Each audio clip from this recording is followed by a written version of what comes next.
Hello and welcome to a cornucopia of tales and tellers.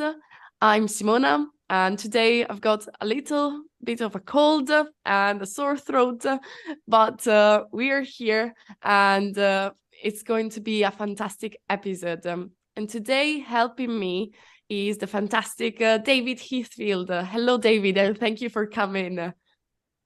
Hi, Simona. It's great to be here.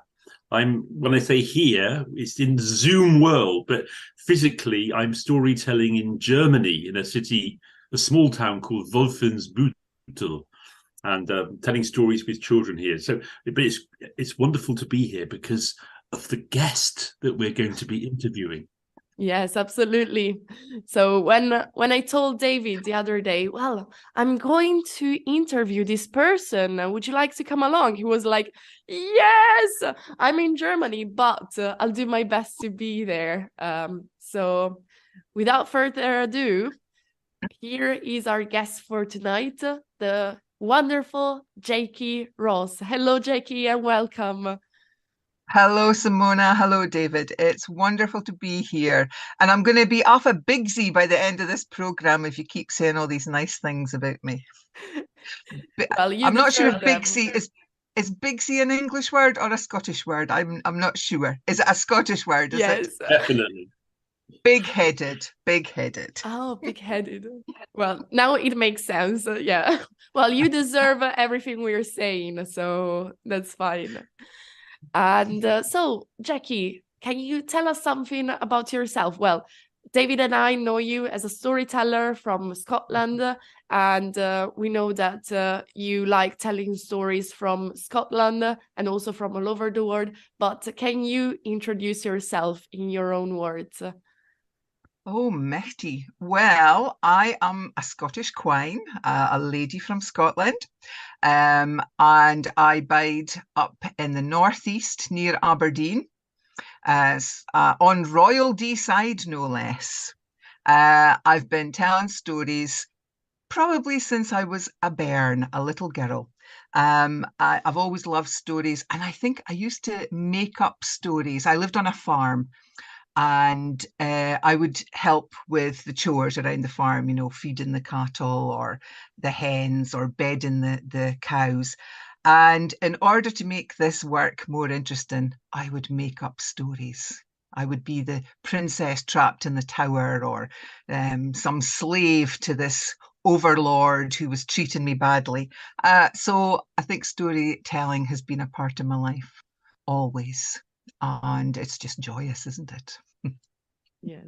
And hearing you speak is joyous. And I'm really sad that this is a podcast, so people can't see, because I was looking at Zoom and David and I were like smiling at you when you were speaking, because it made us really, really, really happy to hear what you were saying. So thank you. And so, Jackie, you said that you live in Scotland. And Mhm. what about the context of storytelling Mm. in Scotland? So, do you tell Scottish tales? So, how did you start? Yeah, Like, you yeah. started by making up stories, or did you start by listening to stories as well? Well, I think, although I don't actually remember sitting on my mum's knee or my granny's knee, but I know they told me stories, and I remember little fragments. Like my granny, I had this teddy bear. In fact, I've still got him. And if we were doing a Zoom, I would get him to show everybody. But just imagine this old threadbare teddy with only one eye and patches all over him. And this was my granny told me that Jack Frost had stolen my teddy's eye. And this just captivated me, this kind of thing. And my mum would tell me stories about some of the local hills. There's this hill with a great stone, a pile of stones really at the top of it. And down at the bottom, there's a gully that is in the exact shape of that pile of stones. So she said the devil bit the stones out of the bottom of the hill and spat it up to the top and buried his wife. So these kind of tales, I think, just fired my imagination. And of course, I bid at the foot of the hill where the witches used to gather. Some of the, unfortunately, we had lots of witches in this area, and a lot of them came from just right near where I grew up. So you can imagine, as a youngster, it's fertile ground for story and imagination. I've heard you tell a few stories in Doric, Jackie, and several of those stories are about landscape, are about how this rock, like you just said, with the, I love the spitting of the rocks, how that came to be there. And there's all over the world, there's a close connection between story and landscape. Is that particularly the case in the northeast of Scotland? Well, I think you're right. I think it's all over, but for me, it is a particular interest, and I love that connection with the land. And I guess, I come from a rural area where people were very close to the land. And so it's no surprise that we have lots of stories about the wee folk that would, certain fields that would not have been ploughed because there was a fairy hill or a fairy hummock there, or you had to be careful by the river because the kelpie would come and drown you. And I think these things are they're integral to the landscape, and I love that. A lot of the tales I think are kind of lost in their fullness, but you get little snippets, and so you can sort of, using the whole structure of old tales, you can sort of rebuild them a little bit. One of my favourite books is called The Primitive Beliefs of the Northeast of Scotland. And it's a great book, and you get little snippets in there, like the devil came to live at Durris one winter, and he spent his time heckling the minister from the rafters of the kirk. I mean, that's just wonderful, isn't it? I mean, so I think we Just from do that have a little lot. nub of an idea, you can develop a whole world of stories. Absolutely. And, what I love is then, I instantly think of that wee tale that my mother told me, because Durris and Craig, the Clachna Ben, they're not that far apart. And just looking across the valley, you can see Benahee, which is an iconic hill in this area, an extinct volcano. And there is a giant who lives on Benahee. And he had a bit of a penchant for throwing stones. So, you've got these three tales kind of that you can intertwine them and create fabulous stories. So, yeah, you just step out the door and you're into the world of tales and legends, and it's wonderful. So, can you tell us a bit more about what Doric is and what being I think, am I right to say you often call yourself a Doric storyteller? I do indeed, David. Yeah. Well, Doric is the dialect of Scots, which is spoken in the northeast of Scotland. Many people don't realise that the Scottish language is different from English. They're very closely related languages, but they are different. And within Scotland, as within England, I mean, there are lots of dialects of English. So within Scotland, there are lots of dialects of the Scottish language, or Scots language. And so where I come from, Doric is what we call it. And even within Doric, there are lots of different dialects. There's fishing Doric, there's farming Doric, there's tune Doric. And I'm a country quine, so I speak the country Doric. And I do tell, interestingly enough, when I first started telling stories, it was mostly in English. But I would occasionally tell in Doric, depending on my audience. If I was in an audience that were very much Doric speakers, then I would tell. But during lockdown, I got approached by a local community trust who wanted me to do a weekly story in Doric for their Facebook, because they wanted to have some connection with their community, and they wanted it in Doric. And from that time, most of my storytelling has been in Doric, because I suddenly thought, oh, this is my mother tongue, this is my language, I'm passionate about my language. And so that's how I want to tell stories. And increasingly, schools are looking for that, because there's a big push on to do Scots language in schools. So that's exciting. Oh, that's really amazing news to me. I imagined you'd always been a Doric storyteller, but it's something that you've really developed just recently in the last couple of years. In terms of, I would say before, I probably told in English 75% of the time, whereas now it would have flipped, and it would be Doric maybe 80% of the time. So what's the role of a storyteller who's telling a story in Doric? In Doric. I mean, let's talk about Doric specifically, yes. But also maybe we could look across the world at people who are speaking languages which are how would we term them?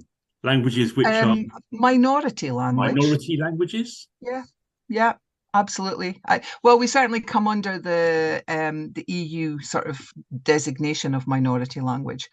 Well, as I say, Doric is my mother tongue. It's what I spoke all the time when I was a bairn, and I was lucky because I went to a school for the Domini, the headmaster, didn't stop us speaking our mother tongue. Many of my peers in other schools would have actually got belted for speaking Doric. Yeah. Mm-hmm. Yeah, absolutely. I'm not political about the language. I'm just passionate about speaking it because it's me, it's my identity, it's how I think. But for some folk, it's all about colonialization, David. and certainly there's been a huge push to change it. Some folks say we're a bit late in getting the schools doing Doric and things, because a lot of the younger generation are not speaking it regularly. But I think that depends what part of the country you come from. There are still very strong pockets where Doric is the main language that is spoken by folk. So for me, why do I tell in Doric? Lots of reasons. One, there are still lots of folk for this is their first language, and it's important that they hear stories in their first language. And that's young folk and old folk as well. When it comes to older folk, I think it's vitally important that they get to hear stories in their mother tongue, because I was in a care home just the other week, and some of these folk don't get to hear a lot of Doric because, God bless them, many of our care workers are not from this country, and they're definitely not Doric speakers, and we are ever so grateful to have them. But it can be an issue in terms of communication sometimes for older people, particularly if they've got dementia, when people often revert to their mother tongue. So I think it's really important that folk get the chance to hear somebody speaking in their own language. And stories are such a great way to communicate with folk, because everybody can enjoy a good story. And you can laugh together, you can spark memory, and depending on what kind of story you do. And then for the young folk, I think story, and you guys know this well, story is a great way to teach a language and to pass a language on, because folk will be able to pick up words set in a story in a way that is fun, and it's not so hard work. as having to learn it, like grammar, etc. Yeah. And Jackie, I really loved listening to you speak about your language and the difference between Doric and English. And it really reminded me of my own situation. I'm of a different generation, but my grandparents, they don't speak Italian. Both my grandparents just speak Milanese dialect. And my grandpa, he went to elementary school only. My grandma did middle school as well.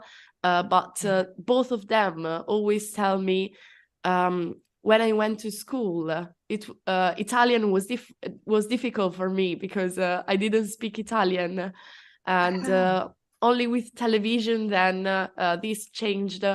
And now we came to a point where my generation, the younger generation, we don't speak dialects, and when the older generation will disappear eventually, dialects will disappear as well. I can speak some Milanese dialect, but not as well as I should, because I've never learned Milanese. I've never spoken Milanese except with my grandparents, and even with them I spoke Italian, and because they understand Italian, but they struggle to speak correctly. So it reminded me of this situation, and I was just enjoying you speak about that, and the fact that they're trying to introduce these in schools again, because I think it's really important, and it's something that will die out eventually if we don't do something about it. So I think you're doing a wonderful job with that.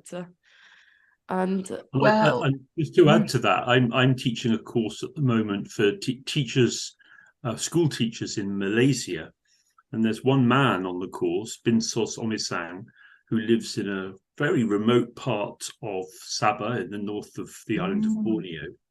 And one of his reasons for doing the course is he wants to pass on the local traditional language, because it's not written down and it's under threat. And he wants to write it down and illustrate books for children. So I think storytelling has an incredible function in maintaining minority languages. Doric is written, yes, isn't it? Yeah, but it's interesting that because for most people, it's an oral language, and like if I go back historically, King James the First and the Sixth and First actually wrote in Scots. But when he went to England, he gave that up. But we'll move on. But so Scots was a written language, but then when English got pushed, the writing of Scots became much less common, and the language was continued as an oral language amongst the country people and the fisher folk, the less well educated. So you're right, it wasn't so much a written language for them. But we do, we can write it. And that kind of links into my other passion, which is the production of books written in Doric for children.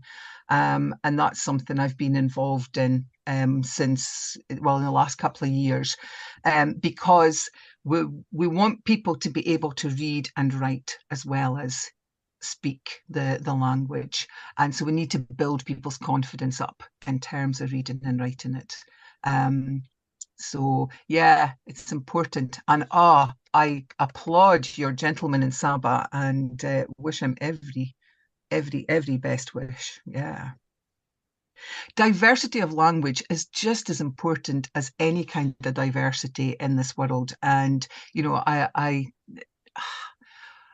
we just don't want monoculture in any form, do we really? Just let's have that difference. Yeah.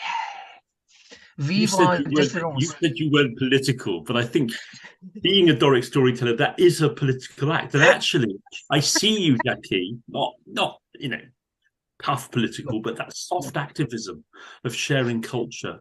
And not only with Doric, but there's even Yeah. in other areas where you're trying to make a difference to the world through storytelling. Simona and I have both had the joy of coming to an annual event. I don't even know if I can say the name of it. It just makes me blush. Oh, David, really? Well, my toilet tales are definitely my favourite annual event. Tell us about Toilet Tales, Jackie, although we know Toilet Tales. already. Yeah. You do, you two know, and you are wonderful supporters of Toilet Tales. Thank you so much. Well, each 19th of November, I try to celebrate World Toilet Day. And this is a day, I think it's a United Nations Day, but it's set up to try and promote awareness of the fact that many, many people across the world do not have proper sanitation. And there's a world toilet, I think it's just called the toilet twinning organization that I've supported for many years, where you can twin your toilet with a toilet in another country and thereby support the development of sanitation in these different places. So I thought, well, everybody likes a good tale, and a toilet tale goes down. Although I have to say, David, and I hope you would agree, you and Simona, that these are not smutty tales. They are in great and wonderful taste and just very amusing. Almost wholesome.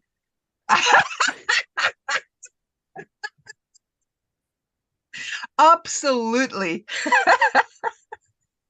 But you know, everybody has got a tale associated with the toilet, and we don't allow smut on the show. You know, there are lots of very amusing toilet tales about, you know, people getting locked out and having to climb in through the toilet window and ending up in the bowl and such like. You know, all very innocent fun. And some crackers of traditional tales, which you both have shared. So I've done it online, and this last year we actually, a group of us did it down at the Storytelling Centre in Edinburgh. And we had a wonderful night, great fun. And this coming year, we will take it up to Aberdeenshire, and I'm hoping we can do a hybrid event this year so that we can have, you know, online as well, because I missed you all when we were in Edinburgh. So, Yeah, I missed the event. Hybrid storytelling events. That's a new direction. But it's a lot to get your head around. Yes. well, it is. It might all go down the plug hole, but we'll have a go at it. Well, you do well trying to organize that, Jackie, because I really, really missed it this year. And I was like, oh, that was for the 2 years and 2 odd years I've been a storyteller. I've been telling stories. That's been like a reference point. I think it's been either the first or one of the first storytelling events I went to. And because David sponsored it with us while we were doing the course. And so I joined it, and I was just like, this is great fun. I want to come here. And it was wonderful, really, really wonderful. Yeah. No. And we managed to twin lots of toilets. So, you know, that's the reason. Well, no, having fun is a good enough reason in itself, but actually being able to twin toilets just puts the icing on the cake. Exactly. So, yes. Brilliant. It's amazing how many different ways we can apply storytelling. Absolutely. Well, of course, because I just think storytelling is the essence of humanity, isn't it? You know, being human means you are a storyteller. And I think that's what I love most about this art form, that everybody can do it. And, so we can all take part in that gorgeous, creative art form that is storytelling. And one of the best things is watching somebody who thinks they can't tell a story actually go away knowing they can. That's nice. Well, that's something else that we've witnessed you doing online, is bringing new storytellers, even newcomers to Scotland, to Aberdeenshire, into storytelling. So we know that you like telling Doric tales, traditional tales from the northeast of Scotland, and developing those stories, and maybe even sometimes making them up and writing them down. We know that you like telling toilet tales and welcoming people from all around the world and hosting this kind of event. What are those your favorite kinds of stories to tell, or are there some other kinds of stories you like to tell as well that we might not know about? I do like Jack tales. The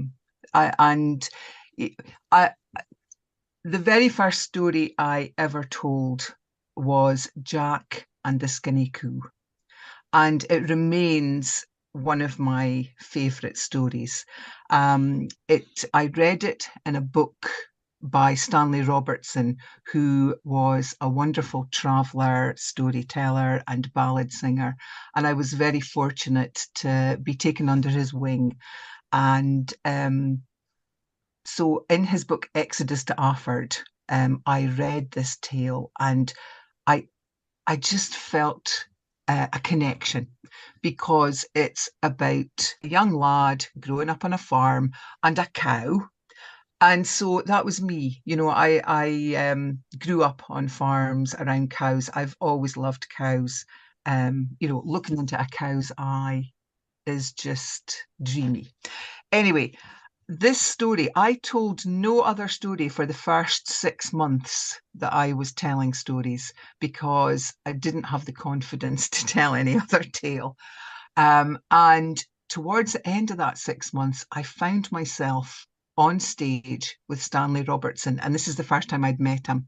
And I suddenly realized, oh my goodness, I'm about to tell this story in front of Stanley. But fortunately, it went okay. And as I say, he graciously took me under his wing, and I heard many other jacks from Stanley. So they've always been rather special. And I think there's universal messages in the Jack stories, and there are Jack stories in lots of countries, so that there's that link. But obviously the way we tell it is the Scottish way. So obviously, and Jack stories are also popular in England. Is there a difference between Jack stories in England and Jack stories in Scotland? Probably not really, David, but we won't admit that. Well, I know that within the Scottish travelling tradition, they have lots and lots of Jack stories. And I'll be honest and say, I don't know if in England you have quite so many. I really don't know. But like Silly Jack, for example, I know there's versions south of the border, and they're not that dissimilar. So yes, we will share the Jack stories. It's great. That's something that you have in common. So definitely, at least that. And Jackie, you were speaking about Jack stories, but you mentioned that there's a cow inside the story, and that you've got a special connection with cows. And I just remembered that once I was telling a story about the Headley cow, and you asked me, can I add it to my collection of cow stories? So I was wondering, what is this collection of cow stories? Well, I really do like cows, and I am a farmer's daughter and a farmer's wife, and I just find cows very peaceful. And when I am practicing story, it is not unknown for me to go and tell the story to the cows because they are wonderful listeners. You know, they all come and they have a good look. And so, you know, I just, I have a little bit of a joke about it, but I do like cows. And so I like to find stories that feature cows. I've never actually done a whole set on just cow stories, but maybe that will come, Simona. Maybe it will. Exactly. You never know what might come. Absolutely. So, Jackie, we talked about your favorite kinds of stories to tell. Like, I think it's pretty obvious that it's Scottish stories, stories from your area, or cow stories. Is that correct? Yeah, I absolutely. You know, I try to tell stories. Like if you're in schools, then sometimes they have themes that they want you to cover. So, you know, I do tell other stories as well. But I guess if I was just pleasing myself, you have nailed it, Simona. Great. And so you mentioned schools. Is that something that you do often? Like you told us that you now go to schools and tell stories in Doric. So what is part of your job as a storyteller? What do you do? Do you go to schools, events, festivals? Yeah.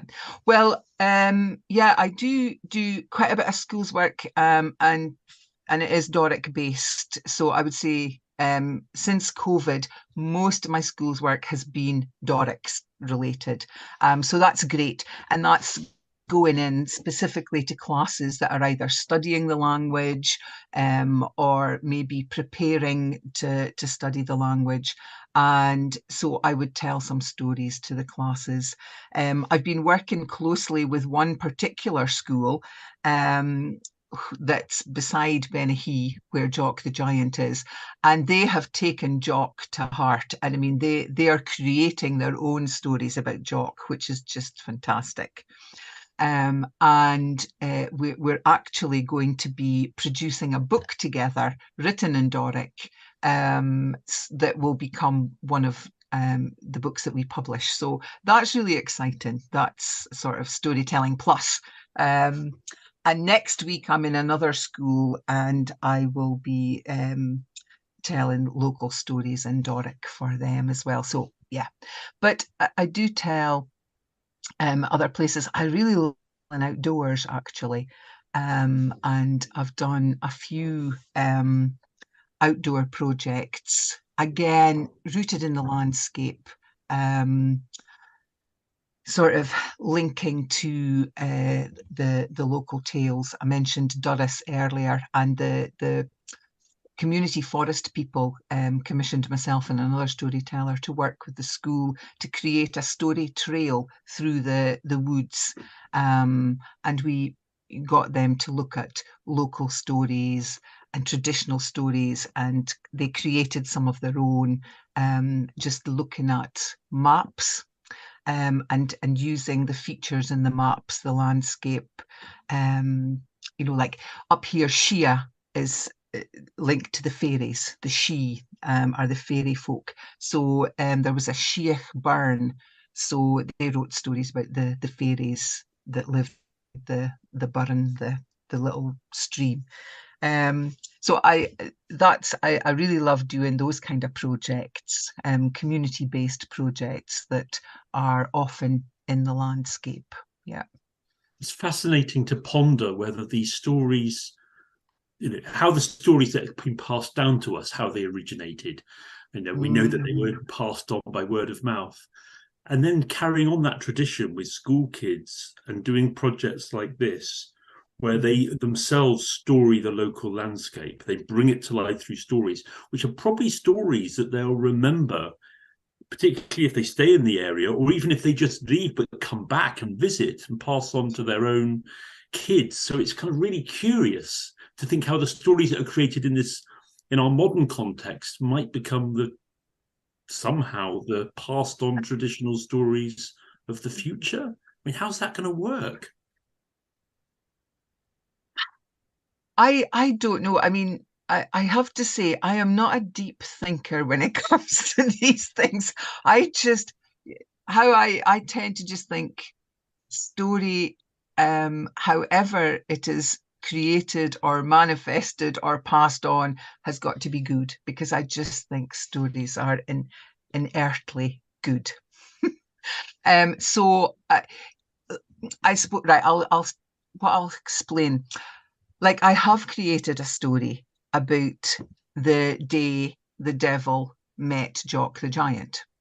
And that comes out of the wee tales that I told you earlier about the devil burying his wife, and him and Jock the Giant liking throwing stones, and the devil was standing on a hill called the Hill of Three Stones.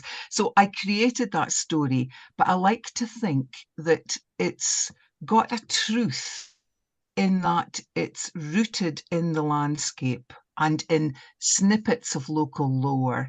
And since we've lost those original stories, creating these ones that feel like they could be traditional, I feel is passing on the tradition. Now, I know some people won't like that. Some people want to be purist. I guess what I'm saying is I'm not a purist. Although there are some tales that I wouldn't touch because I respect the fact that they need to be done in a particular way, and I'm not that kind of storyteller. Okay. Okay, that's fascinating. Mm-hmm. And there's something very special. There's something very magical, isn't there, about storytelling in the landscape? Because however much we prepare, the weather, it might be a sudden shower in the middle of the story, or a particular bird might land just in front of the kids, or another creature might appear. So there's this wonderful serendipity, and that can become part of the moment, that spontaneity. Is that something that you notice as well? Absolutely, David. Yeah. Telling on Benahee one time, and it was in the middle of the day, and this owl hooted at the absolute perfect point, and it's like you couldn't quite believe your ears. I love that. And even things that are distractions, like the little puddock, the frog that suddenly hopped across, and nobody was listening to the story anymore. But who cares? Because there was a puddock hopping across. And sometimes you can weave these things in, and it just enhances the moment. There is something. But I think just being out in nature has an effect on people. It's different. It's a different atmosphere for telling stories outside than inside. Mm-hmm. Yeah, somehow that tree that's in the story, when you bring it into the story, the tree seems to vibrate and shine brighter because we're all paying close attention to the story. Yeah. And now that tree is part of it. There's something incredible about story in nature, isn't there? Absolutely. Yes. And, there has to be a magic if you're sitting in Sanford Bay telling the story of the mermaid that sat on the rock at Sanford Bay. I mean, it's just, you can imagine it. And you can you've referred to so many stories. I want to hear them all. Yeah. Simona, is it time for Jackie to tell a story? Absolutely. Jackie, do you have a story? Please don't tell us you didn't bring a story. Well, yeah. Well, as usual, I'm very greedy. Which story to tell? Because I can't remember which ones I've told you before, Simona. Oh, I'll listen to anything from you. Anything. So. Okay. Well, do you know, right, we just mentioned Sanford Bay. I think I will go for that one. And I want to tell you where I came across this story. And I don't know if you've heard of the Kist of Riches, or Tober and Dochus. My Gaelic's not very good, but it's something like Tober and Dochus. Kist of Riches. It's an online resource of recordings from School of Scottish Studies, I think the BBC, and there's somewhere else as well, but these are collections of stories and songs that have been recorded in the past, well, way back to the 50s and before. So it's a wonderful resource. And there's a little tale by Mrs. K. Jemison. It was recorded in 1953, and Mrs. K. Jemison lived in Burnhaven, near Peterhead, in the northeast of Scotland. And she told this tale, and she said, it's a true story told about my great-great-grandfather.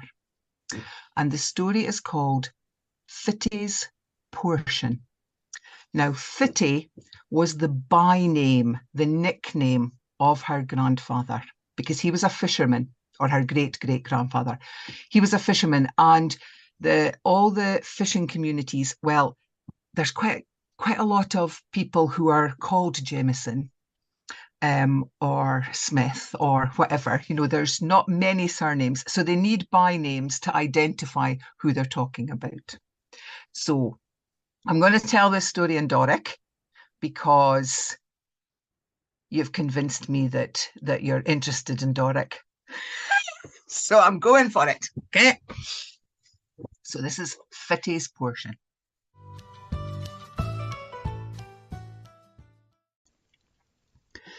Fitty was walking across the beach. He was probably thinking about what he was going to hae for his supper, or maybe imagining what his daughters might do when they grew up. He was daydreaming, really. When a' at ance he heard as queer soon. And he thought to himself, is that the scurries up in the cliffs? Nah, it wasna the seagulls. Maybe it's some queer beast out in the water, he thought. But he looked out at the North Sea and couldn't see a thing. It'll be some bairns guddling about in the water down in the rock pools, he thought. And he carried on towards his fishing boat. Syne at ance he heard this almighty skreek, a skittle the likes of, mighty, some bairn, he thought, must have fallen and hurt himself. So he could rinnin towards the soon, recht towards the rock pools, for he thought some bairns had hurt themselves. But when he got there, it secht near Teeny's breath awa. Mighty, for there, sitting on a muckle steen, was a mermaid. Fitty's heart was beating fast, his throat was dry, and the hairs in the back of his head turned up, for he'd been told about mermaids. His father had warned him, and his grandfather had warned him, dinna hae onything to do with the merfolk, for they're dangerous. So Fitty was about to turn and ging awa, but he looked at the mermaid. And she was greeting sair. The tears were rolling down her cheeks. And he thought, she doesn't look coarse, she doesn't look dangerous. And he couldn't stop himself. He shouted out, "Fit ails you, Quine? Fit's wrong? Can I help?" Well, if a fisherman had gotten a flag when he seen a mermaid, mair so the mermaid when she seen a fisherman, for she had heard stories about what they could do to merfolk. They would catch you in muckle nets and drag you onto the shore and pit you in tunks and never let you back into the water. The mermaid was just awa to loup into the sea and swim awa. But she looked at Fitty, and he didn't look coarse. He didn't look dangerous. He looked kind. And she couldn't stop herself. She blurted out, "I've tint my comb. My comb is lost and my hair's in enough a mess. I'm in a really bad hair day. And there's a ball in it. I'd Kaylee down underneath the water, and I went to gang because my favourite merman is going to be here. But I can't go looking like this. Oh, my hair, what a sauce it is." Well, the fisherman kent Foo important it was for a quine that her hair should be bonny. So he offered to look for a comb. And he haked up and doon the son, up and doon he went, looking for the comb. But he couldn't find it. But he did find a fish bean, and the bone looked a bitty like a comb. So he picked it up and he ta'en it over to the mermaid. Oh, she says, oh, thank you, Affa. Oh, it's magic. Foo on earth am I ever going to thank you? And she started combing her hair. I ken, she says, I'll grant you a wish, for I hae the poor. Well, Fitty started to shock his head. He hadna done it for ony benefit to himself. He only wanted to help the lass. But when he seen Foo doon in the Mooja looked foo upset that he would reject her offer, he says, Arrecht, Arrecht. And he had a think to himself. And he thought, well, I dinna want to wear muckle siller. For too much money never did anybody ony good. But I never went to be a thoot. So he speered the mermaid if he could hae just enough to see him a' his days, so his family would never wint. And the mermaid said, nay, bother ava. I'll grant that wish to yoursel, and to your bairns, and to your bairns' bairns. And say, Mrs. Jameson said, it was a case recht up to her day. The folk o' Barnhaven spoke about Fitty's portion, the benefit that the fisherman got for helping the mermaid.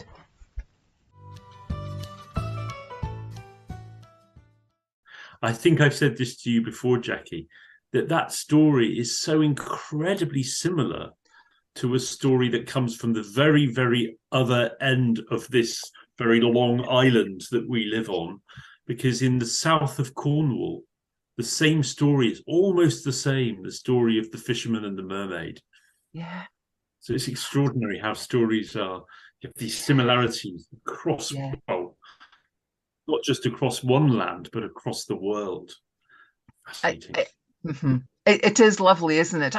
And again, it's not, story unites humanity in that, we have the same themes, we have the same wants, we have the same needs. And I do love that. And actually, I can't remember if I've told you this before, but that story we told at the Scottish Storytelling Festival, and I told it in Doric. A lovely young storyteller for the Northeast told it in English. My friend Khulud, who is Syrian, told it in Arabic, and we had somebody tell it in BSL as well.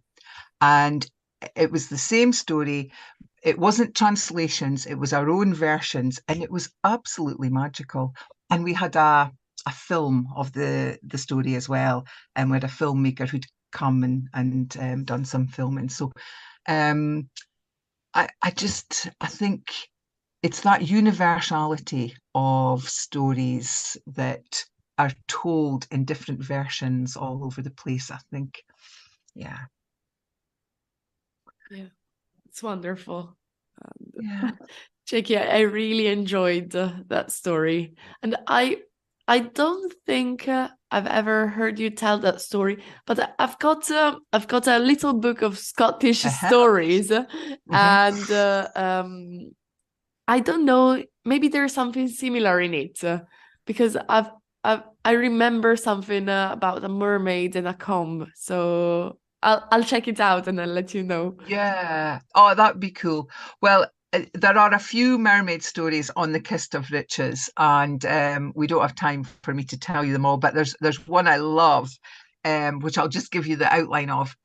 Stanley Robertson is actually telling it, and it's set, I can't remember, it's a bit, maybe even up in Orkney, can't remember where it's set, but this fisherman hears a mermaid singing when he's out fishing one time, and he instantly falls in love with her.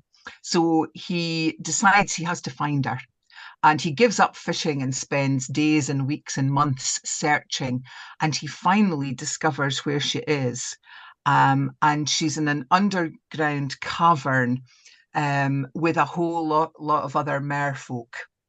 And so he goes down and he starts swimming towards her and he thinks, oh, at last, I'm going to meet her face to face.